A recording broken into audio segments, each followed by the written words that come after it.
భారతదేశంలో ఇవాళ అద్భుతంగా పల్లెలు పనిచేసి గర్వించే స్థాయిలో తయారైనవి ఎక్కడున్నాయి భారతదేశం మొత్తంలో అంటే అది మా తెలంగాణ పల్లెలు అని చెప్పి ఆ తెలంగాణ ప్రజలు చాలా చేసి గర్వం ఇదంతా నేను ఊరికే చెప్తలేను.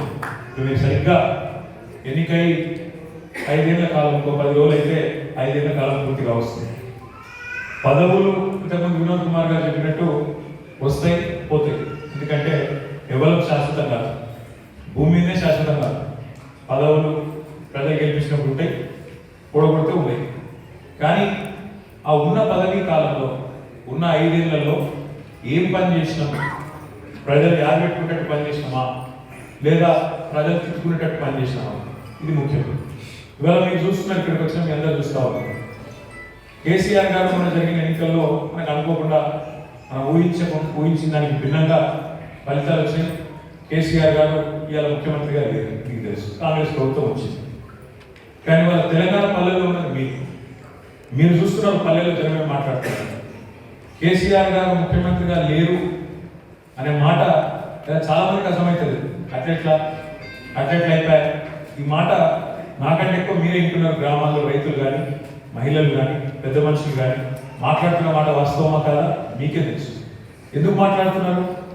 ఎందుకంటే ఉన్నప్పుడు మంచిగా పని చేసింది కాబట్టి, ఉన్నప్పుడు పేదవాళ్ళని మంచిగా చూసుకున్నాడు కాబట్టి, ఉన్నప్పుడు రైతులను మంచిగా కలుసుకున్నాడు కాబట్టి, ఉన్నప్పుడు ఊర్లు బాగా చేసే ప్రయత్నం చేసింది కాబట్టి, ఉన్నప్పుడు పట్టణాలు మంచిగా చేసే ప్రయత్నం చేసింది కాబట్టి ఇలా కేసీఆర్ గారిని ఇంకా కూడా ప్రతి వర్గము, ప్రతి సోదరుడు, ప్రతి సోదరి యాడ్ చేసుకుంటా ఉంటారు.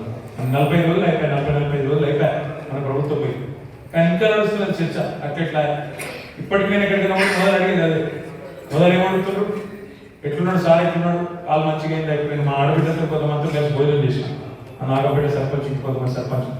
మొదలు అడిగిన ప్రశ్న ఏంటంటే నాకు, కాళ్ళు మంచిగా అయిందా, సార్ ఎట్లున్నాడు, ఎప్పుడు వస్తాడు బయటికి అని అడిగినాక రెండో ముచ్చట ఏముంటుంది, ఇట్లెట్లా ఏం జరిగిందంటూ అని చెప్పి ఒకళ్ళు అనుకుంటావు. వాస్తవం ఏంటి అంటే భారతదేశానికి స్వాతంత్రం వచ్చినాడు 1947లో మహాత్మా గాంధీ గారు గొప్ప మాట అన్నాడు. స్వరాజ్యం వచ్చింది, ఇక సురాజ్యం రావాలి. అంటే స్వయం పాలన వచ్చింది, ఇక మంచి పరిపాలన, స్వపరిపాలన వచ్చింది, సుపరిపాలన రావాలి అనే మాట మహాత్మా గాంధీ గారు అనడంతో పాటు ఇంకొక మాట కూడా అన్నారు. ఏమన్నారు వారు అంటే, భారతదేశానికి పల్లెలే పట్టుకొమ్మలు, అంటే ఊర్లను మంచిగా చేయడమే మనకున్న పెద్ద బాధ్యత అనే మాట 1947 మహాత్మా గాంధీ గారు అన్నాడు. ఆ తర్వాత చాలా ప్రభుత్వాలు వచ్చినాయి, వాళ్ళు కూడా ఏం చేయలేదని నేను అన్నాను, వాళ్ళ ప్రయత్నం వాళ్ళు చేసింది. కానీ వాస్తవం చెప్పాలి అంటే మన ఇదే తెలంగాణలో ఇదివరకు మనం ఆంధ్రప్రదేశ్లో కలిసిన నాడు ఒక పాట, ఒక కవి గారు రాసిన ఒక పాట ఒక ప్రభుత్వాన్ని దించేసి ఇంకో ప్రభుత్వాన్ని ఎక్కించింది.